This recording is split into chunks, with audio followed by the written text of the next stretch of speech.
ya viene. Ministerio Jesucristo, Rey y Señor, con el licenciado José Arroyo.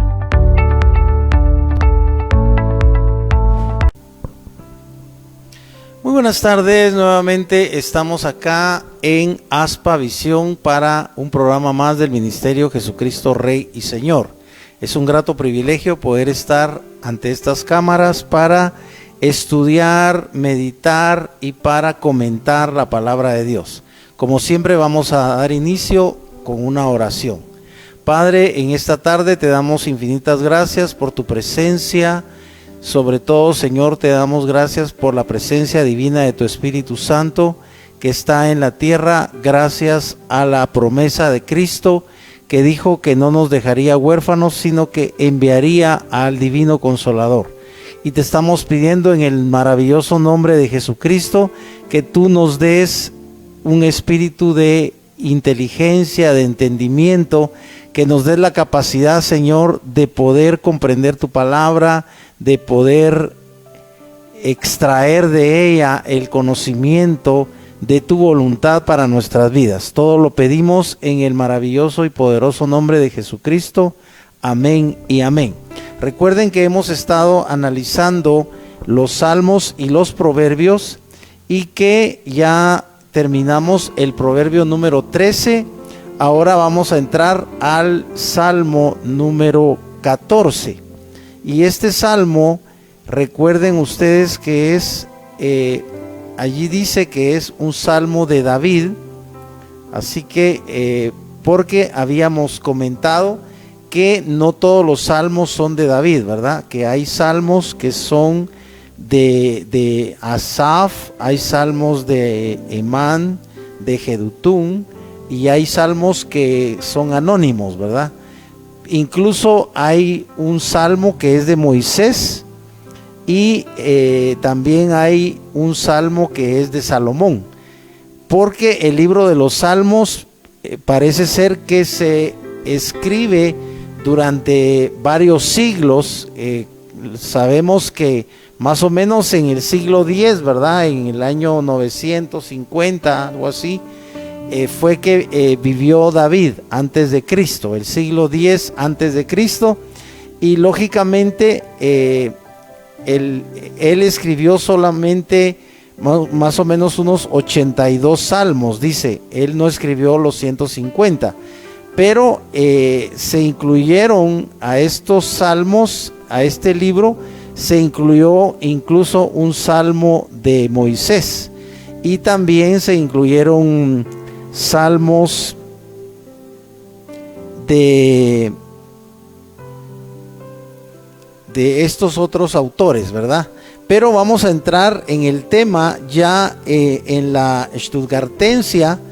El Salmo 14 dice así, desde el verso 1, dice el necio en su corazón: no hay Dios, se han corrompido, hacen obras abominables, no hay quien haga el bien.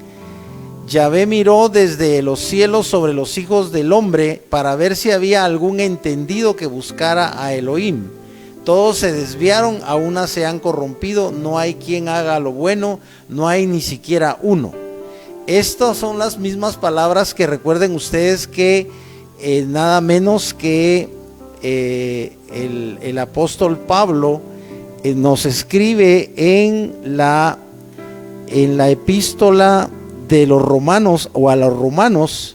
Es una epístola muy interesante que básicamente nos habla o nos explica quiénes son los verdaderos judíos. Según el libro de Romanos, los judíos, recuerden ustedes que ya no son los que nacen dentro de la cultura hebrea.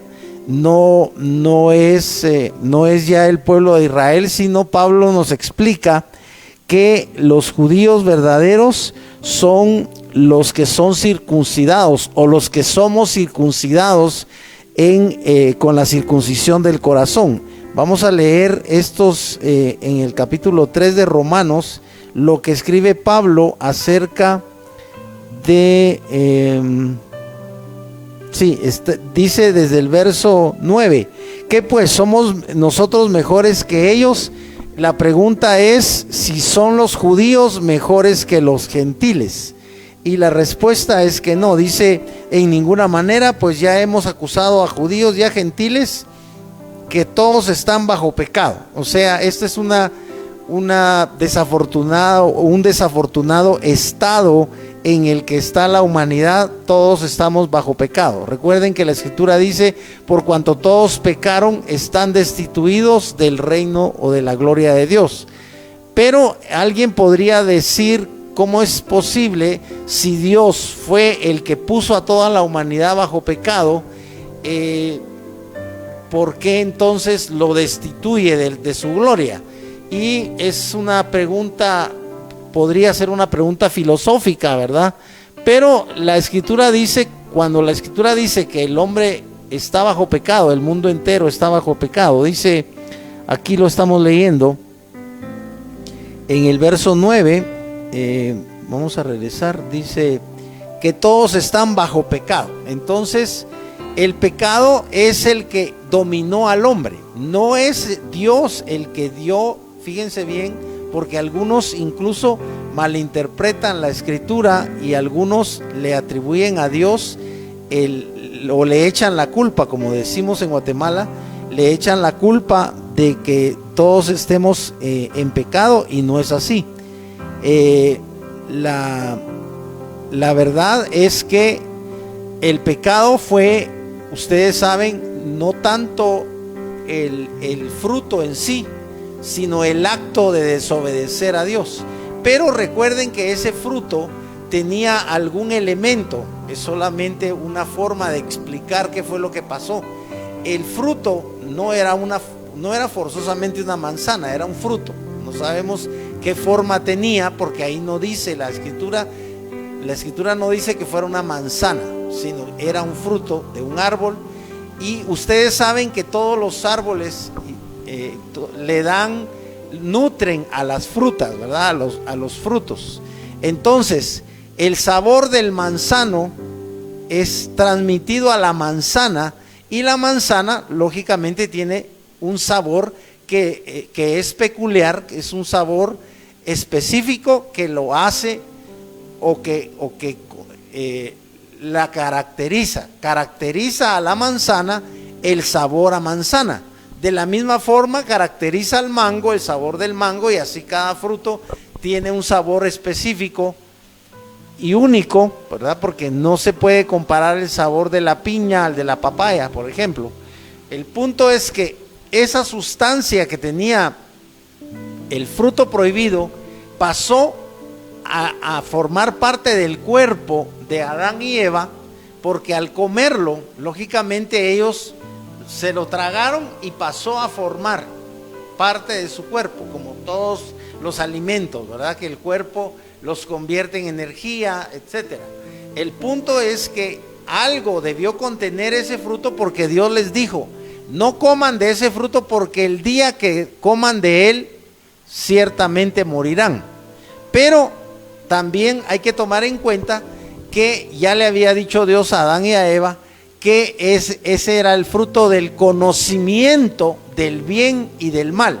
Y recuerden que esas palabras son las que usa Satanás para convencer a Eva de que no era malo que ella comiera, ¿verdad? No era malo, entre comillas, porque él sí sabía que era malo. De hecho, él le mintió, porque comenzó con Eva a decirle con que Dios les ha prohibido que coman de los frutos de los árboles. Y Eva, perdonen el insulto, ¿verdad? Pero Eva fue tonta, porque ella ignoraba que estaba nada menos que con el enemigo número uno de Dios, que era la serpiente antigua, ¿verdad? Que era el diablo o Satanás, solo que estaba utilizando para hablarle a Eva, estaba utilizando a la serpiente. Recuerden que en esa época dice que la serpiente tenía patas, entonces es probable que haya sido, por ejemplo, un dragón, porque si ustedes han visto en la mitología, por supuesto no existen, en la realidad no existen los dragones, pero se supone que existieron hace muchos siglos, y los dragones vemos en las películas porque es el único lugar donde se puede ver eso, ¿verdad? No se puede ver en la realidad, no existen, entonces no se pueden ver en la realidad, pero el punto es que los dragones hablan. Habló Satanás con Eva y le hizo creer que al comer de ese fruto, le dijo el diablo a Eva, no es cierto, sino que sabe Dios que cuando ustedes coman de ese fruto van a ser como Dios, conociendo el bien y el mal. Entonces Satanás le pintó a Eva la tentación, entre comillas, de que ella iba a ser como Dios, como un Dios, o iba a ser como Dios, porque iba a conocer el bien y el mal. Seguramente Eva no se puso a pensar que ese conocimiento iba a traer la ruina de la humanidad, y ella tontamente comió del fruto prohibido. Y luego dice la escritura que ella le dio a su marido, le dio a Adán, y Adán también cometió la tontería, por no decir otra palabra, cometió el gran error, el grave pecado de acceder a comer, acceder a la voluntad de su mujer. En ese sentido, recuerden que Adán era la autoridad sobre Eva, pero en el momento en el que Adán decide aceptar, obedecer a su mujer, él mismo cambia el orden de la autoridad. Él era la autoridad sobre Eva y él le cedió a Eva esa autoridad al aceptar comer del fruto prohibido. El punto es que ese es el origen bíblico del pecado, ustedes lo saben perfectamente. Y entonces Pablo aquí nos dice en el verso 10, como está escrito, no hay justo ni aun uno. Si se dan cuenta, Pablo está citando a David, a ese salmo que estábamos leyendo, el Salmo 14. No hay quien entienda, no hay quien busque a Dios. Todos se desviaron, a una se hicieron inútiles. No hay quien haga lo bueno, no hay ni siquiera uno. Y sigue Pablo, dice, sepulcro abierto es su garganta, con su lengua engañan. Veneno de áspides hay debajo de sus labios, su boca está llena de maldición y de amargura, sus pies se apresuran para derramar sangre, quebranto y desventura hay en sus caminos y no conocieron caminos de paz, no hay temor de Dios delante de sus ojos. Si se dan cuenta, esta definición es más amplia que la que da David. Ahora vamos a regresar al Salmo de David que estamos estudiando, el Salmo 14, y nos dice entonces que aquí nos dice que se corrompieron, dice se han corrompido, hacen obras abominables. Entonces sucede que también Pablo, y también en la epístola a los Romanos, Pablo habla acerca del justo juicio de Dios, precisamente sobre los hombres, porque lo interesante que vamos a encontrar acá en la epístola a los Romanos es específicamente acerca de la naturaleza pecaminosa del hombre. Lo que la escritura trata de establecer es que los hombres ya venimos con el pecado, ¿verdad? La Iglesia Católica le llama el pecado original. Ustedes saben que le ponen un nombre, digamos, teológico, entre comillas, y le llaman pecado original, pero es sí el primer pecado. Lo desafortunado es que no fue el único pecado, ¿verdad? Entonces aquí en Romanos Pablo está hablando de, vamos a ver, está hablando de la naturaleza pecaminosa de la humanidad. Sí está en el capítulo 2 porque dice, vamos a ver. Sí, dice, empieza el capítulo 2, por lo cual eres inexcusable, oh hombre, quien quiera que seas tú que juzgas, pues en lo que juzgas a otro te condenas a ti mismo, porque tú que juzgas haces lo mismo. Se refiere a una actitud de juicio que generalmente tenían los judíos, porque tenían la ley, y lógicamente las otras culturas no funcionaban, no vivían acorde con la ley judía o con la ley hebrea, ¿verdad? Entonces, en cierta forma, la norma o la medida o el termómetro para medir a las otras culturas era la ley, ¿verdad? Entonces, la ley sirve precisamente para juzgar. Y como lógicamente las culturas ajenas al pueblo de Israel, todas eran paganas, todas eran gentiles, lógicamente todas eran básicamente politeístas, ¿verdad? O sea, básicamente eran idólatras, y además de ser idólatras eran inclinados al mal. Ustedes han visto películas de todas las culturas, eran guerreros, y en las guerras lógicamente lo que hay que hacer es matar al enemigo. Entonces el mandamiento de no matarás era un mandamiento continuamente quebrantado. Lo mismo los otros mandamientos, no robarás, no codiciarás, era todo lo que hacen o hacían y siguen haciendo, ¿verdad? Todas las culturas que no aceptan la autoridad de la palabra de Dios. Pero quiero llegar a la parte donde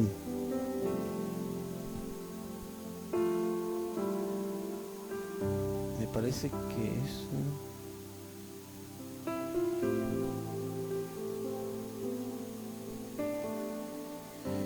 Pues es una parte donde Dios precisamente nos hace ver que sí, es el capítulo 1. Dice, por ejemplo, en el capítulo 1, profesando ser sabios se hicieron necios y cambiaron la gloria del Dios incorruptible en semejanza de imagen de hombre corruptible, de aves, de cuadrúpedos y de reptiles. Aquí nos está dando más o menos una explicación de que esa naturaleza pecaminosa de los hombres, en primer lugar, desde las culturas más antiguas, desde los asirios, los babilónicos, los caldeos, los elamitas, por ejemplo, los egipcios, todas esas culturas antiguas eran politeístas. Y aquí nos está dando un resumen de la naturaleza o de la expresión a nivel religioso de esas culturas. Todas esas culturas fueron idólatras. ¿Por qué? Porque existe dentro del hombre la necesidad, y aquí lo va a explicar más tarde, existe la necesidad de tener relación con Dios. Dios creó al hombre para que tuviera relación con él. Por eso le dio Dios al hombre espíritu. La escritura dice que Dios puso eternidad en nuestro corazón, en el corazón del hombre. Puso eternidad se refiere a que nos dio un espíritu que es eterno. Esa es digamos, el elemento más importante de todo ser humano, el espíritu del hombre.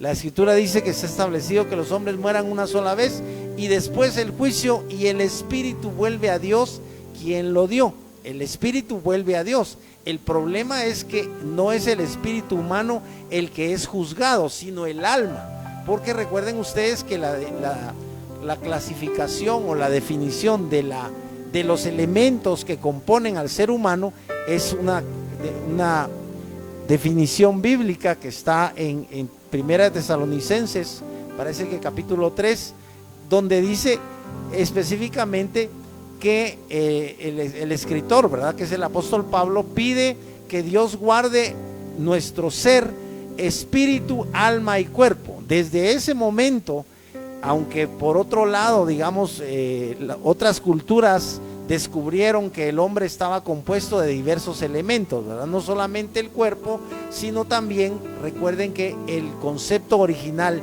de mente era alma. O sea, el estudio de la mente originalmente era el estudio del alma. El estudio de la conducta, que es lo que estudia la psicología, desde el principio era el estudio del alma, ¿verdad? El estudio del corazón, pero no el corazón hablando en el sentido fisiológico, sino el corazón como el centro el centro afectivo o el centro de la vida afectiva del ser humano, ¿verdad?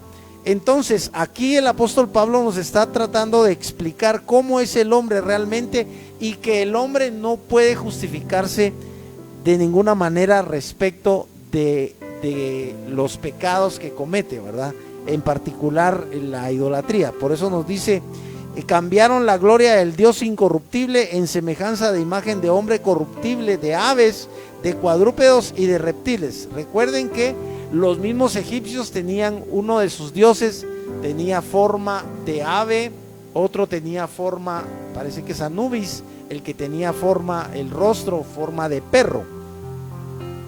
Entonces, ustedes saben que también en la India hay diferentes dioses, entre comillas, o dioses con minúscula, y hay uno de los dioses que tiene la forma de un elefante, o sea, es un elefante. Para ellos el elefante es uno de sus dioses.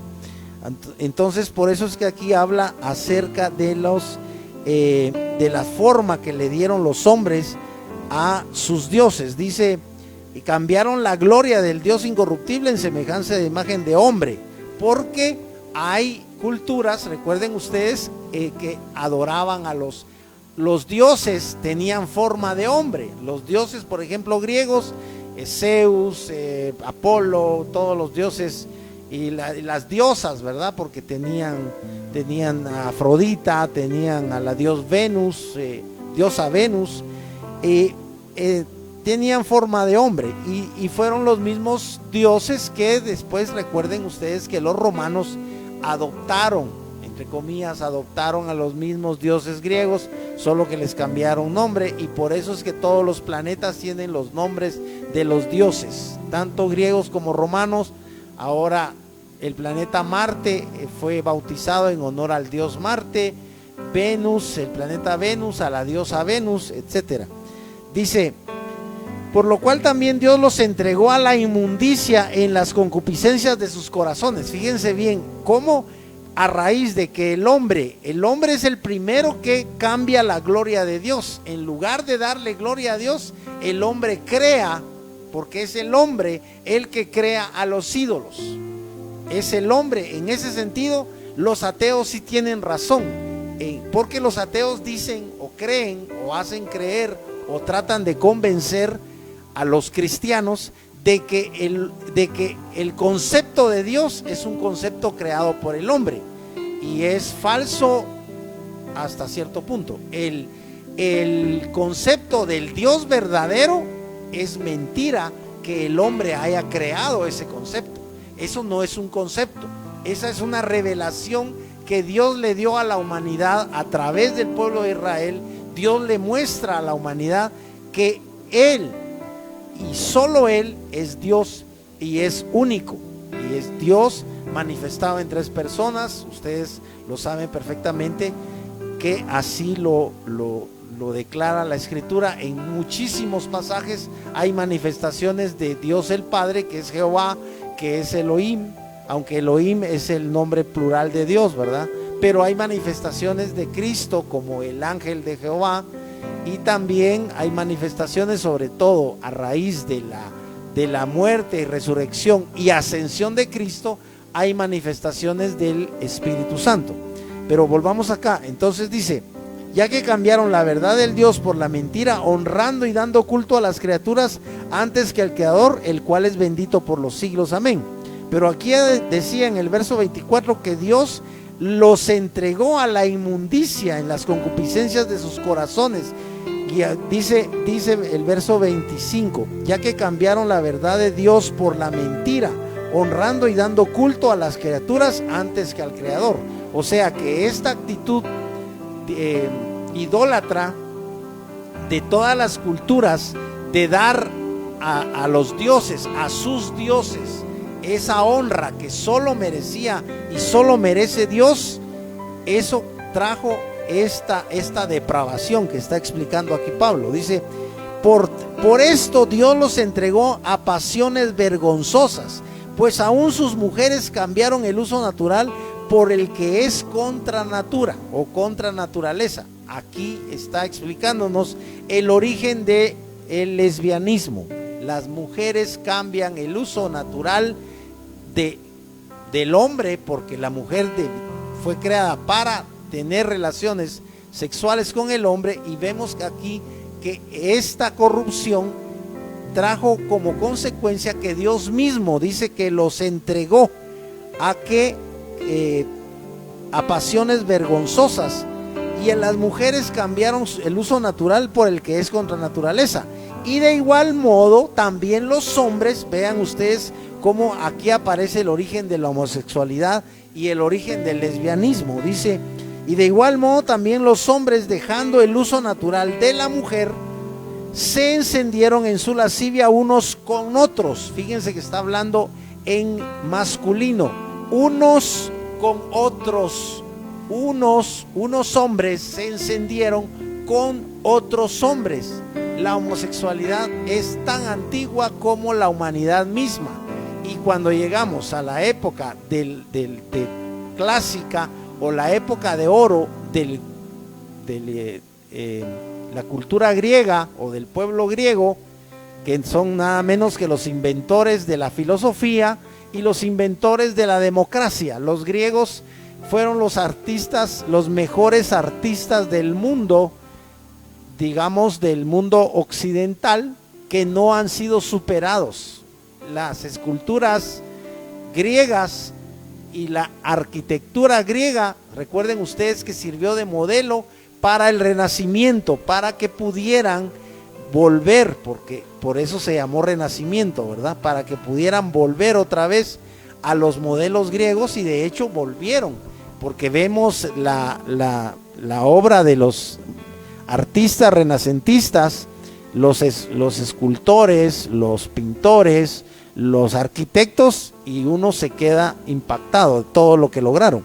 Pero vamos a terminar acá. Dice: por esto Dios los entregó a pasiones vergonzosas, pues las mujeres, ya vimos, las mujeres cambiaron el uso natural por el que es contra naturaleza. O sea, las mujeres se encendieron, mujeres contra mujeres, y luego dice que le pasó lo mismo a los hombres. Dejando el uso natural de la mujer, se encendieron en su lascivia unos con otros, cometiendo hechos vergonzosos hombres con hombres, y recibiendo en sí mismos la retribución debida a su extravío. Estaba leyendo que ustedes, aparte de que ya la Biblia nos habla de Sodoma y Gomorra, recuerden ustedes que es clásica esa historia, que fueron destruidas las ciudades de Sodoma y Gomorra porque ya todos eran homosexuales en Sodoma y Gomorra.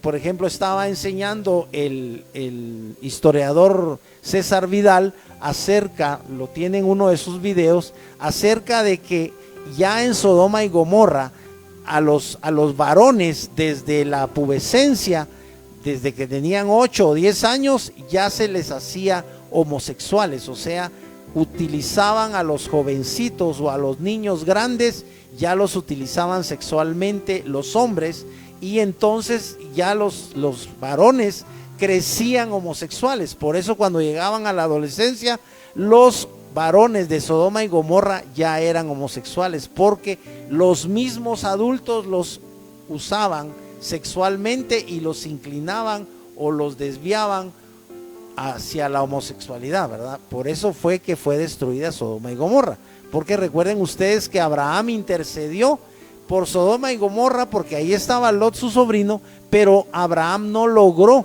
encontrar ni siquiera 5 justos. O sea, no había ni un justo. Por eso dice aquí, lo acabamos de leer, Pablo dice: no hay ni siquiera un justo, no hay justo ni aún uno, no hay justos. Lo único que hay actualmente, hermanos, es justificados. Por eso la palabra de Dios dice: justificados para con Dios, pues para con Dios, por medio de Jesucristo tenemos paz. Justificados para con Dios, por medio de Jesucristo tenemos paz. Entonces, vamos a terminar aquí a este pasaje. Dice: y de igual modo también los hombres en su lascivia unos con otros, cometiendo hechos vergonzosos hombres con hombres. Si se dan cuenta, aquí está claramente que la Escritura le llama a la homosexualidad algo vergonzoso, pero los homosexuales no lo ven así, porque actualmente ustedes saben que las leyes, no solo en los Estados Unidos, y no solo en Europa, sino que ya en Latinoamérica las leyes ya están autorizando el matrimonio homosexual, ¿verdad? El matrimonio entre 2 hombres y el matrimonio entre 2 mujeres. Dice: los entregó a una mente reprobada para hacer cosas que no conviene. Dice: y como ellos no aprobaron tener en cuenta a Dios. Si se dan cuenta, esta es la consecuencia de no tener en cuenta a Dios. Si tú decides no tener en cuenta a Dios, no te espera sino la corrupción, y después de la corrupción dice que el que siembra corrupción cosechará muerte. El que siembra corrupción cosechará muerte. El que siembra para la carne, primero tú siembras para tu carne, para tu cuerpo, lo que te gusta, el placer sexual. Tú siembras para tu carne. Dice, el que siembra para la carne segará corrupción, y la cosecha de la corrupción o la consecuencia de la corrupción va a ser la condenación, porque no se termina allí. No es cierto que, como dice el dicho, muerto el perro se acaba la rabia. No pasa eso con el hombre. Muerto el hombre no se acaba la rabia.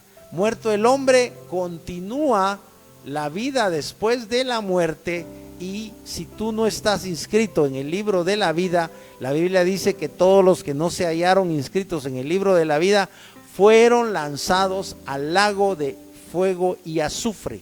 Esa es la condenación eterna, es la muerte segunda. Tú lo puedes leer ahí en Apocalipsis. Dice, estando atentados de toda injusticia. Mira, de todo, Pablo nos está explicando cómo está moralmente la humanidad. Dice, estando atestados, o sea, están llenos a reventar. Tú sabes que atestado quiere decir que está lleno.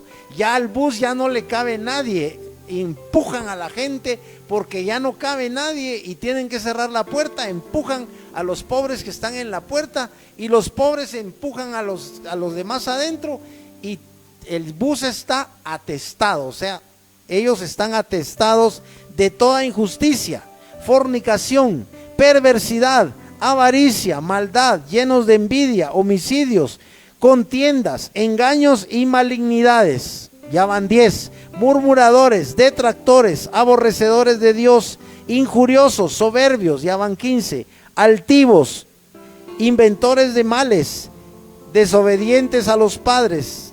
Van 18. Necios, desleales. Ya van 20. Sin afecto natural, implacables, sin misericordia. Van 23. Solo allí van 23 pecados, o 23 vicios, o 23 conductas inmorales. Tú llámalas como quieras, pero todo esto es de lo que está atestado. O sea, está llena, la gente está llena de avaricia, llena de lujuria, llena de fornicación. O sea, no fornican una vez, sino que fornican sin límites, fornican todos los días quieren sexo, todos los días codician, todos los días son avaros, todos los días son injustos. Lo vemos hasta en la justicia. Los jueces se venden porque son ambiciosos y venden la justicia. Son injustos porque les pagan para ser injustos. Les pagan para cometer la injusticia de condenar al que no tenía que condenarse y de liberar al que tenía que ser encarcelado. Esa es la injusticia. Ya lo sabemos, pasa en Guatemala, como lo dice la televisión, pasa en la televisión, pasa en la vida real, pero pasa realmente en todo el mundo.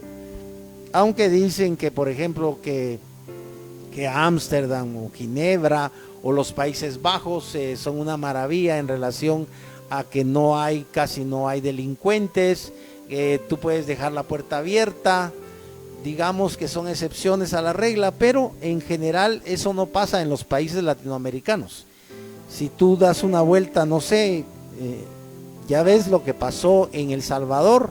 Hasta que llegó Bukele, resultó que solo él logró erradicar a todos los mareros, pero de todas formas él no puede cambiar a todos los demás, y en todos los demás hay pecado, porque la Escritura dice que estamos destituidos de la gloria de Dios. O sea, vamos a terminar acá con este pasaje. Dice, necios, dice al final, sin misericordia, quienes, habiendo entendido el juicio de Dios, que los que practican tales cosas son dignos de muerte, no solo las hacen, sino que también se complacen con los que las practican. Pero hay un pasaje que no lo encontré, que dice que el hombre es inexcusable, porque las cosas de Dios, su eterno poder y deidad, dice, no lo logré encontrar, dice, pero no quiero, vamos a ver.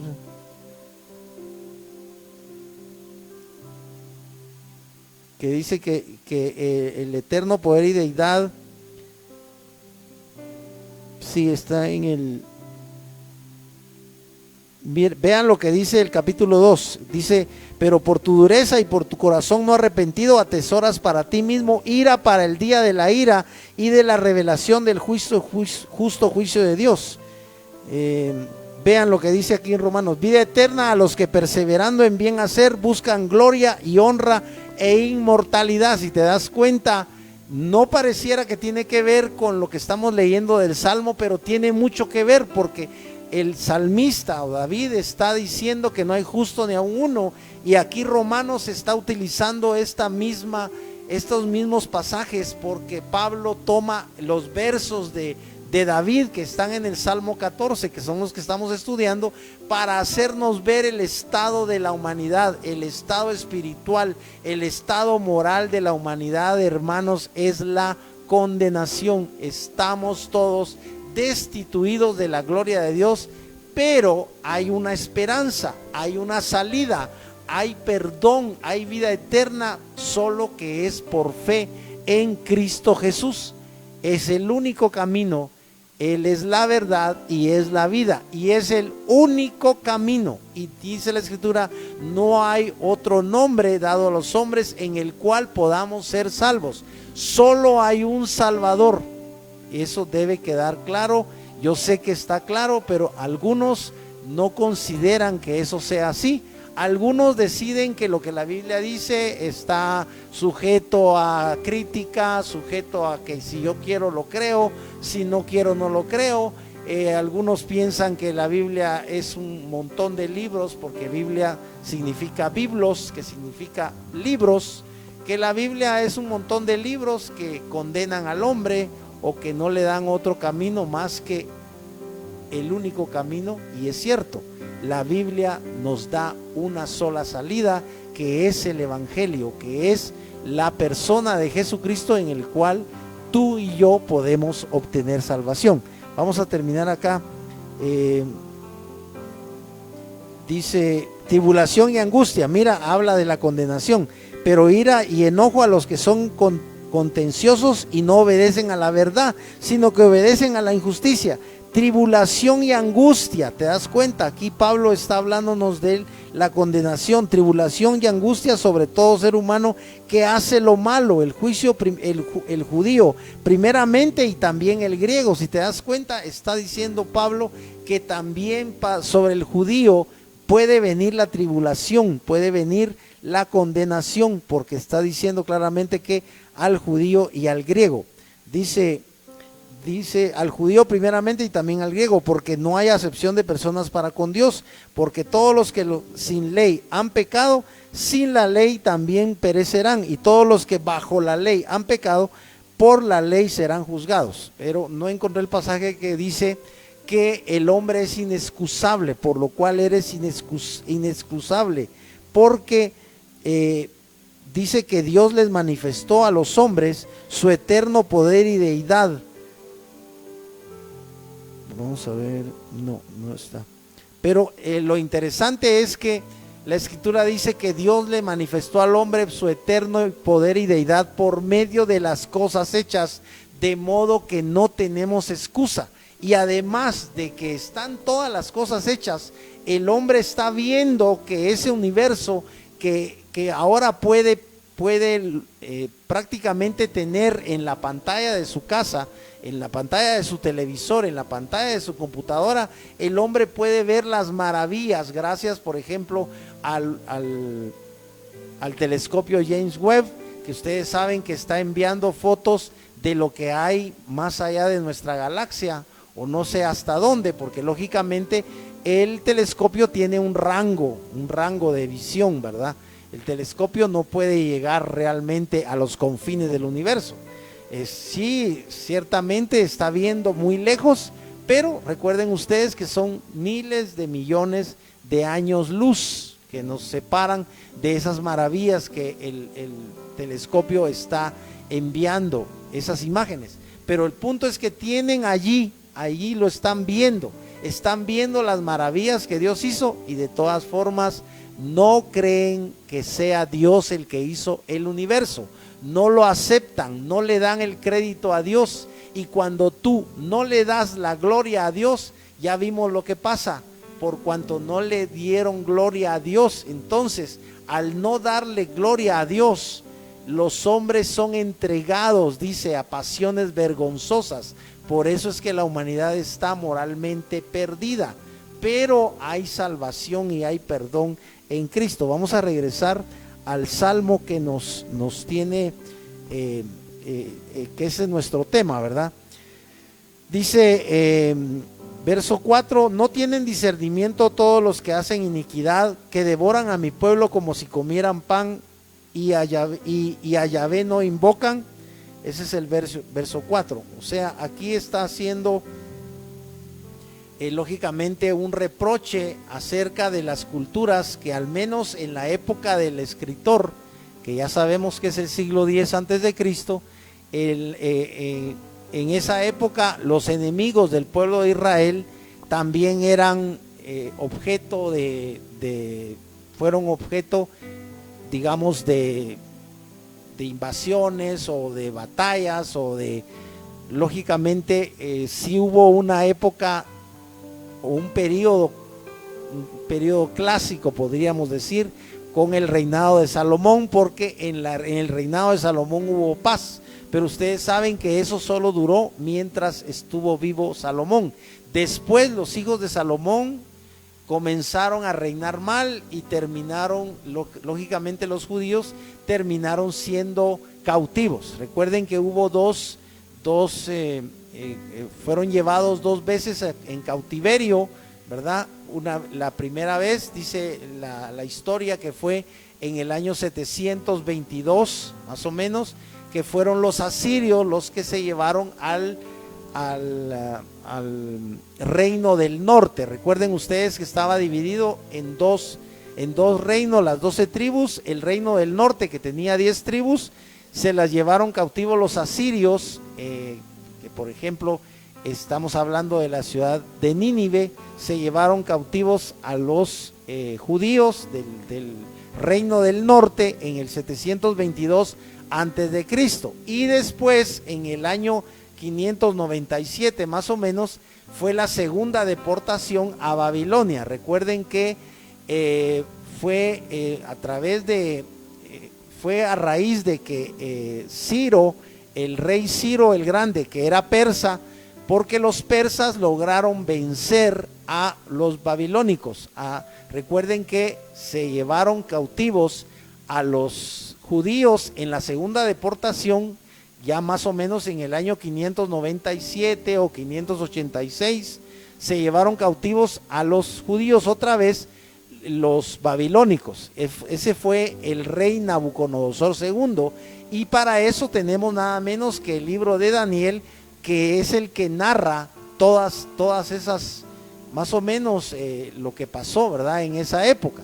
Y pero al final, como en el 537 parece que fue, que ya el rey Nabucodonosor, el rey Nabucodonosor II fue vencido por el rey persa Ciro, por Ciro el persa, y fue el rey Ciro el que les dio la libertad otra vez al pueblo de Israel, y es allí donde aparecen las figuras históricas de Esdras y Nehemías, porque recuerden ustedes que estos dos personajes son los que levantan los muros de la ciudad.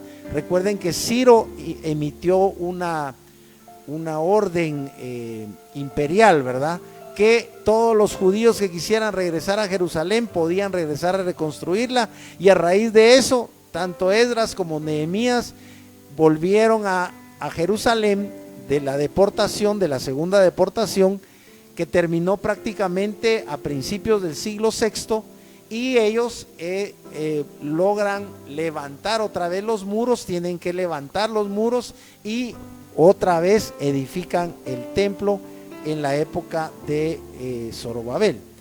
Vamos a concluir acá parece que ya terminamos esto del Salmo 14. Vamos a ver los últimos versos. Dice: allí temblarán de espanto, porque Elohim está con la generación de los justos. Algo así como que allí nos está haciendo ver el Salmo 14 en el verso 5, que vendrá una retribución para los injustos, porque estos temblarán. Dice, allí temblarán de espanto. En el verso 4 nos decía que no tienen discernimiento y que devoran a mi pueblo, dice el verso 4, como si comieran pan. Entonces, estos que devoran al pueblo de Israel, al menos que devoraron en esa época al pueblo de Israel, dice que tendrán un castigo. Dice, allí temblarán de espanto, porque Elohim está con la generación de los justos.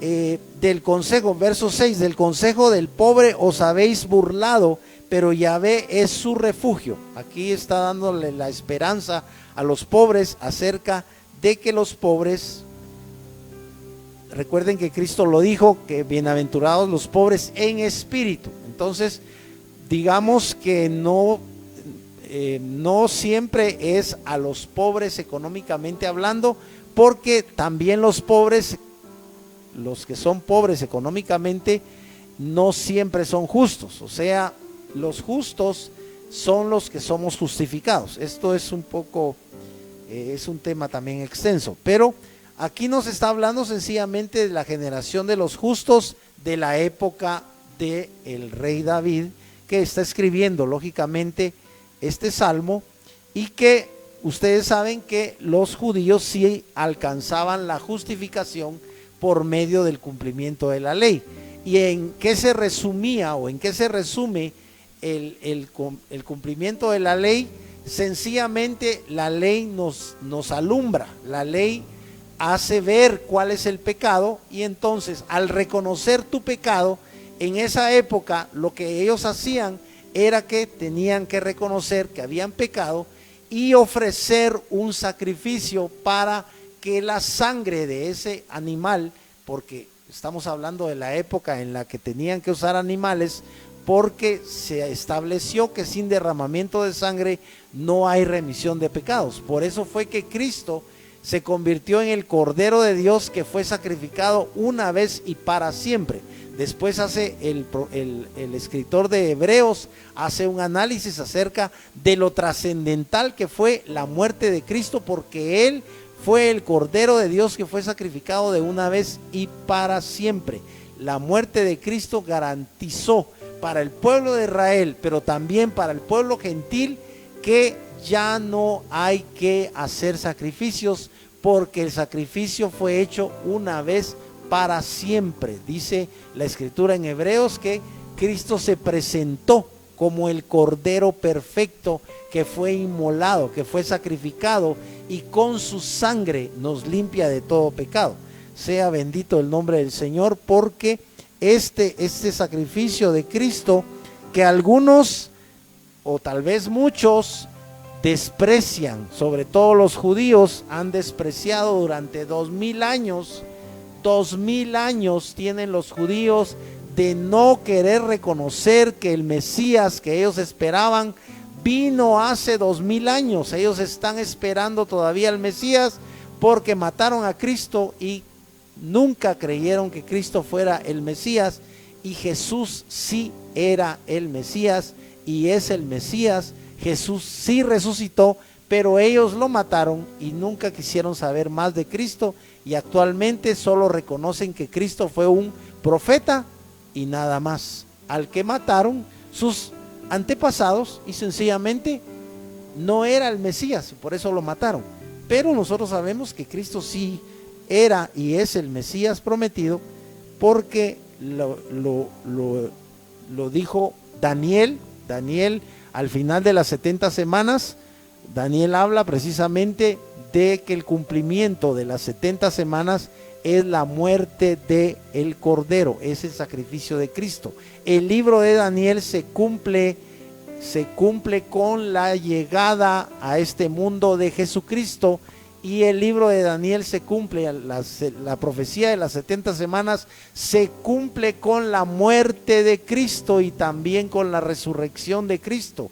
Ya vino Cristo a esta tierra, ya murió, ya resucitó y ya se cumplió la profecía de las 70 semanas de Daniel.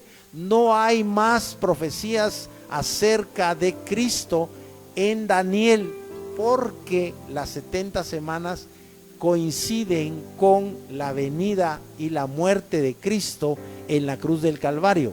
Esas 70 semanas las han jalado, por así decirlo, las han tomado y las han traspasado al siglo XXI, y están esperando que esas 70 semanas de Daniel se vuelvan a cumplir en la gran tribulación, entre comillas, que es un evento apocalíptico que ustedes seguramente ya conocen algo acerca de la gran tribulación. Hasta hay una película, creo que varias películas sobre el arrebatamiento. Vamos a terminar aquí. Este salmo dice: si de Sión viniera la salvación de Israel, cuando Yahvé haya hecho tornar la cautividad de su pueblo, se regocijará Jacob y se alegrará Israel. Y aquí pues no sabemos si habla de qué cautividad habla, porque recuerden que el libro de Salmos es un libro que realmente contiene salmos, incluso de Moisés. Estaba leyendo que el libro de los Salmos está dividido en 5 partes. Es un poco complejo esto, pero el libro de los Salmos es un libro bastante extenso. Dice que es el libro más extenso de toda la Biblia porque tiene 150 salmos. Ya casi se nos acaba el tiempo. Vamos a entrar un momento nada más en el proverbio número 14, porque ya vimos acá el Salmo 14. Solo vamos a ver así brevemente algunos pasajes de el proverbio 14. Dice, esta versión es el Tanaj. Dice, la sabiduría edifica su casa, mas la necedad con sus manos la derriba. Recuerden ustedes, aquí ya estoy en el proverbio 14, que en la Reina Valera no dice simplemente como está acá en el Tanaj. Ustedes ya saben que el Tanaj es la traducción del hebreo al español del Antiguo Testamento, y aquí no aparece como en la Reina Valera, porque la Reina Valera dice: la mujer sabia edifica su casa, mas la necia con sus manos la derriba. En el Tanaj no aparece acá así. Dice: la sabiduría edifica su casa. O sea, si tú quieres edificar tu casa no es las 4 paredes que tú construiste, o si tu casa tiene 3 pisos, o si tu casa es un edificio de 5 pisos, esa no es tu casa, bíblicamente hablando. Tu casa es tu familia. Entonces, no está hablando de un acto arquitectónico, ¿verdad? De que vas a edificar una mansión o vas a edificar un solo cuarto donde van a vivir todos, no, sino que edifica tu casa quiere decir que estás edificando a tu familia. ¿Y cómo la vas a edificar? Con la sabiduría que Dios te puede dar. Tú puedes edificar tu vida. Es la única fuente de sabiduría, la Escritura. Tú no necesitas más. Por supuesto, tú necesitas una profesión, tú necesitas ser músico, o ser arquitecto, o ser doctor, o ser abogado, o ser carpintero, o ser herrero, o ser albañil para sobrevivir. Pero recuérdate que la vida no consiste en la abundancia de los bienes. Estaba oyendo precisamente unas palabras de Steve Jobs, que dice que acumuló como 7,000 millones de dólares, y por supuesto ya murió, ¿verdad? Porque es el fundador de las Macintosh, de Apple y de todo eso. Pero él se dio cuenta que la felicidad no viene del dinero, que la felicidad y la alegría, él descubrió que solo viene de la compañía y del amor de tus seres queridos. Todas las cosas que hay en este mundo no son las que dan la felicidad. estas cosas, todas las cosas que tú tienes, todas las cosas que tú puedes alcanzar, las empresas, tus almacenes o tus negocios, o qué sé yo, si tú eres trabajas en bienes raíces, tú tienes no sé, eres dueño de condominios, eres dueño de edificios, no sé, pero todas las cosas, absolutamente todas las cosas, deben estar en función de las personas y no al revés. No debes estar tú en función de las riquezas. Acabo yo de enterarme de que una pariente mía, me reservo por supuesto el nombre de ella, pero una pariente mía que vive en los Estados Unidos tenía un almacén y por razones seguramente económicas tuvieron que cerrar el almacén. Por supuesto ellos tienen otros negocios y se van a dedicar a otros negocios, pero para ella pues fue impactante, fue un golpe el tener que dejar el almacén, ¿verdad? O sea, entregar el local y ya cerraron el almacén, ya no lo tienen, pero esta fue una inversión original de $50,000. Te puedes imaginar tú, como 400,000 quetzales solo por el derecho de llave que tuvieron que pagar, y ahora ya no tienen el almacén. El punto es que no son las cosas las que dan la felicidad, todo debe estar en función de las personas. Por eso dice la escritura: ¿de qué sirve que el hombre gane el mundo si pierde su alma? Lo importante, amigo, hermano en Cristo, o tú que estás viendo estos programas, lo importante es que tú reconozcas que la vida, la verdadera vida, no es la de este cuerpo. La vida es la vida que Dios quiere darte. Por eso Cristo dijo: yo he venido para que tengan vida y vida en abundancia. O sea, Cristo vino para que tengamos la vida eterna. Dice el Proverbio 14: el que camina en rectitud teme a Dios, mas el de caminos tortuosos lo menosprecia. Si tú encuentras a alguien que menosprecia a Dios, que dice: yo no creo en Dios, para mí Dios no existe, o Dios es aquí, Dios es allá, y se refiere, habla de Dios blasfemando, tal vez dice cosas negativas de Dios, ¿verdad?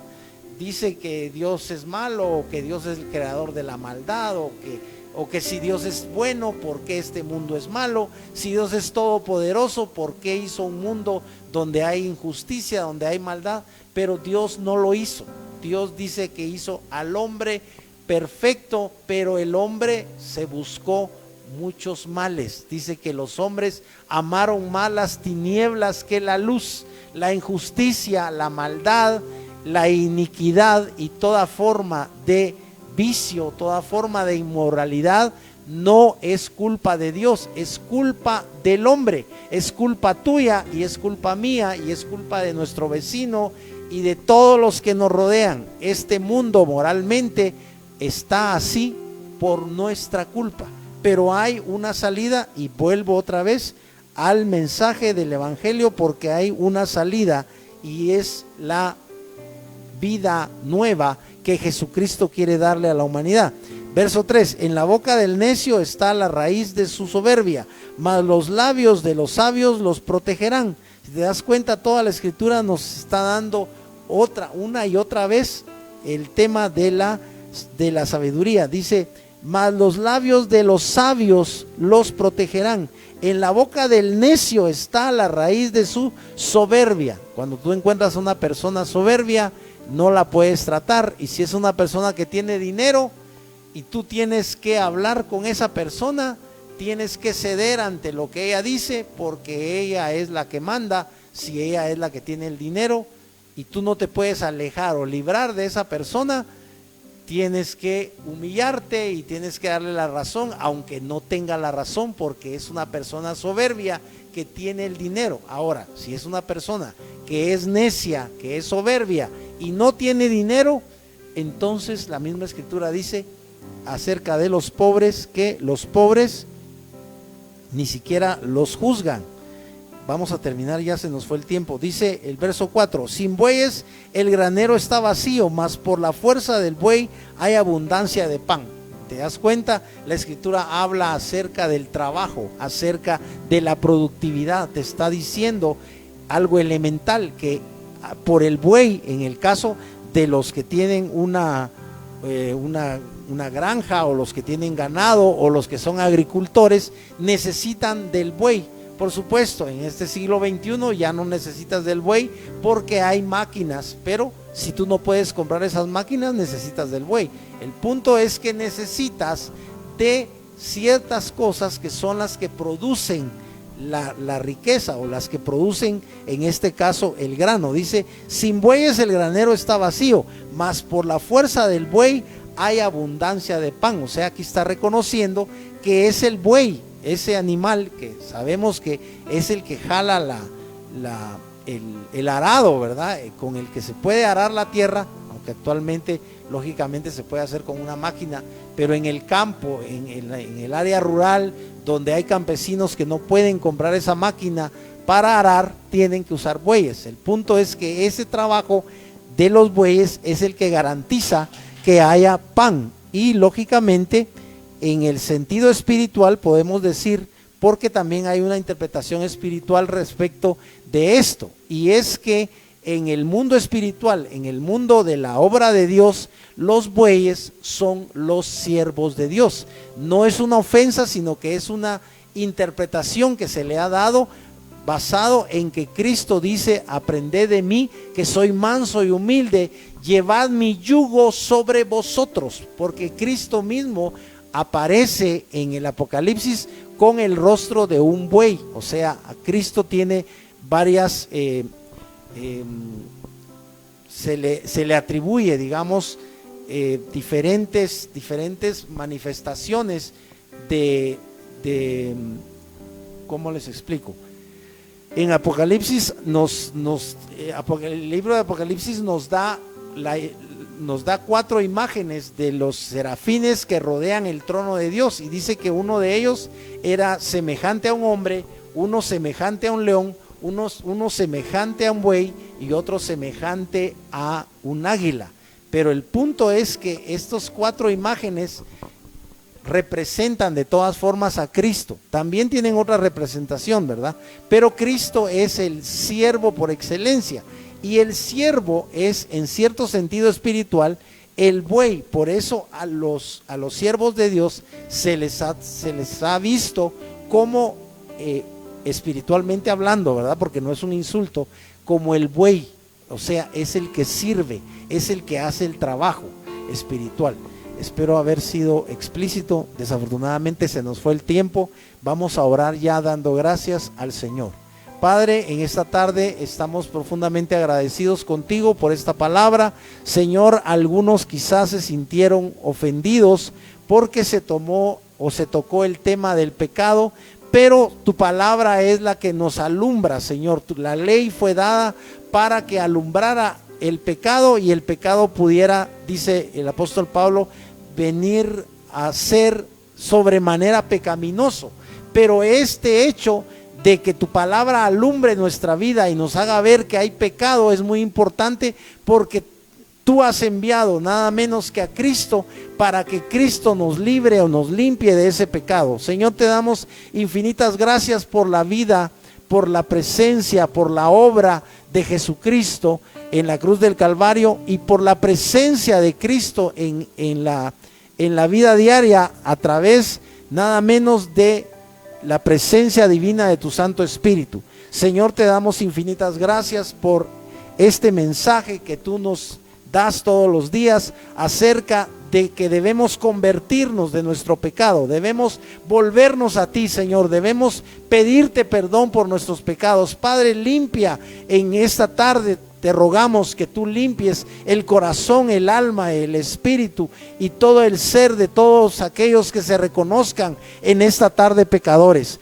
Padre, en el nombre de Jesús, que haya personas con convicción de que es tu palabra la que nos habla y nos dice que somos pecadores, pero que hay perdón en Cristo, que hay limpieza de nuestra alma en la sangre de Cristo, que hay un nuevo nacimiento a través de Cristo, a través de la presencia divina de tu Espíritu Santo en nosotros. Padre, oramos para que sea un milagro esta tarde, se dé un milagro en el corazón de mis hermanos, de los televidentes, Padre. Oramos para que hayan nuevos nacimientos, para que las personas vengan a Cristo y se arrepientan y se entreguen, Señor, se postren delante de Cristo por fe, reconozcan que necesitan la vida eterna que tú estás regalando y que estás ofreciendo a través de Jesucristo. Padre, en el nombre poderoso de Jesús, te agradecemos profundamente esta dádiva, esta gracia divina que está en Cristo Jesús, este perdón divino que tú nos estás dando a través de la persona de Cristo. Padre,